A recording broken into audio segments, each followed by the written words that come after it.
cómo grabar, editar, publicar, distribuir y promocionar tu podcast en 2025. Parte 1 de no sé cuántas. ¿Qué tal? ¿Cómo les va? Yo soy Ajeno al Tiempo, les doy la bienvenida a Todo por un Daily, la versión express de Todo por un Podcast. Estuve desde hace unos días, desde hace unas semanas y tal vez meses, no sé, dándole vueltas a algo que quiero hacer y por fin estos últimos días me dediqué a plasmarlo en papel, suponiendo que el papel sea un documento de Drive, ¿no? De un Drive, un archivo de Drive que es donde suelo bajar todos los pensamientos que tengo. Hice básicamente una lista, no necesariamente en el orden definitivo, ¿no? De una serie de contenidos que me gustaría lanzar para el año que viene y que me gustaría centrar, que tiene que ver con esto, ¿no? Desde mi punto de vista, como siempre, esto es algo que escuché hace muy poco en un podcast, en realidad lo leí en una newsletter de un creador que decía, deja de decir que cada vez que hablas, deja de decir desde mi punto de vista, porque lo estás diciendo vos, es tu podcast, es tu newsletter, es tu blog, es lo que fuera, son tus redes sociales, no hace falta decir desde mi punto de vista o como yo lo veo, es obviamente que estás hablando de tu punto de vista y no desde el de alguien más, pero es inevitable decirlo, ¿no?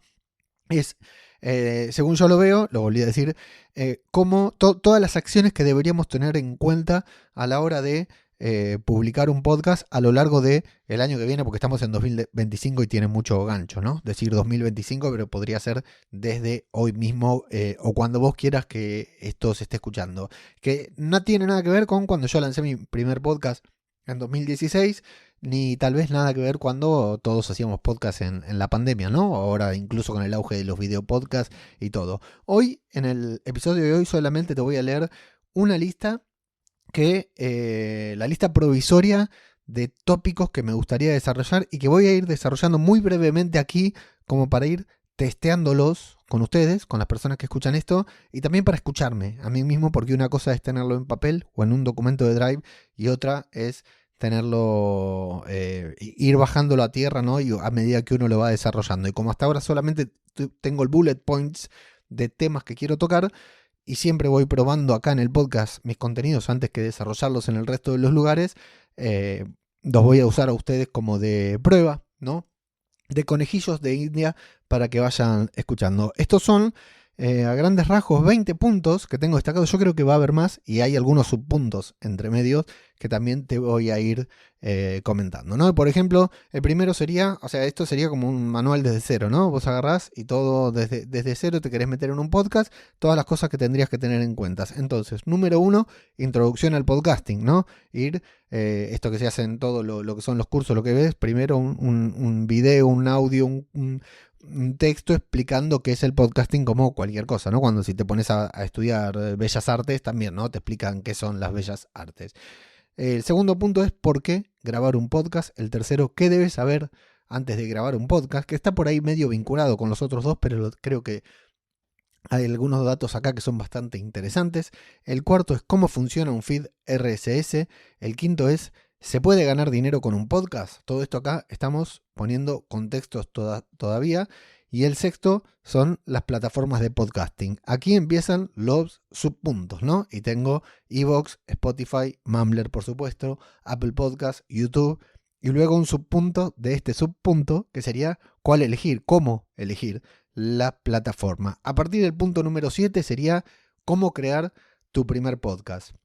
En la parte de preproducción puse creando el guión, creando el diseño sonoro, creando la portada, creando el logo, creando el título, creando la descripción y decisiones editoriales que tenés que tomar. Acá habría varios subpuntos, pero todavía no los tengo desarrollados. Luego, grabando el podcast. Software de grabación, en mi caso es Audacity, pero podría ser Audition, podría ser, tantos otros programas que desconozco, por los cuales ahí ya no puedo profundizar, y consideraciones a tener en cuenta antes de grabar, ¿no? Como puede ser la parte técnica, la parte ambiental, donde estás grabando, los ruidos y todas estas cosas, ¿no?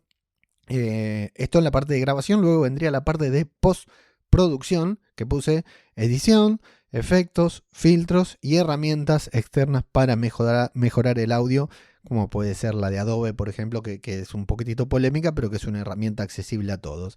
Luego puse un punto que es la diferencia entre un video podcast y un podcast en video, ¿no? Que esto Sune lo había dejado bien en claro una vez, creo, si no me equivoco, en Twitter, que una cosa es grabar un video podcast, otra cosa es un podcast en video, ya hablaremos sobre eso también.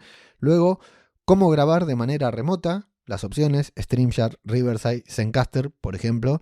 Cómo grabar de manera presencial, ¿no? Qué herramientas utilizar, por ejemplo, una Focusrite, una Rode o un estudio de grabación como los de, por ejemplo, Iberian Media, por decir algo. A partir de acá todavía estamos en el punto número 9, que es cuándo y por qué contratar un productor de podcast o una productora externa para tus contenidos, ¿no? Tener en cuenta esto, una persona que también está comenzando, cuándo le puede llegar a resultar conveniente o en qué momento hacerlo. Y después, cómo subir tu podcast en audio, cómo subir tu podcast en video, cómo subir tu podcast en video a Spotify. Y entramos en la parte de promoción, cómo promocionar tu podcast, cómo y por qué utilizar una newsletter para tu podcast. Aquí ya estamos en la estrategia, cómo mejorar el SEO de tu podcast, cómo llevar tu podcast a las redes sociales, cómo tener constancia en la publicación de tu podcast, cómo establecer alianzas con otros podcasters y creadores de contenido, cómo establecer un negocio alrededor de tu podcast y cuándo, una vez que está todo esto, que llegaste a completar este ciclo, cuándo considerar o podés comenzar a considerar a lanzar tu próximo podcast. Son 20 puntos acá que tengo, que todavía, este es un borrador que ya te digo, terminé de hacer estos últimos días, que pienso continuar desarrollando, pienso continuar profundizando, los voy a convertir en una serie de contenidos en diferentes plataformas, tanto en audio como en video, como en texto, como en Twitter, como en LinkedIn, como en la newsletter, y que iré comentando aquí a medida que vayan avanzando, por ejemplo, en el episodio de mañana.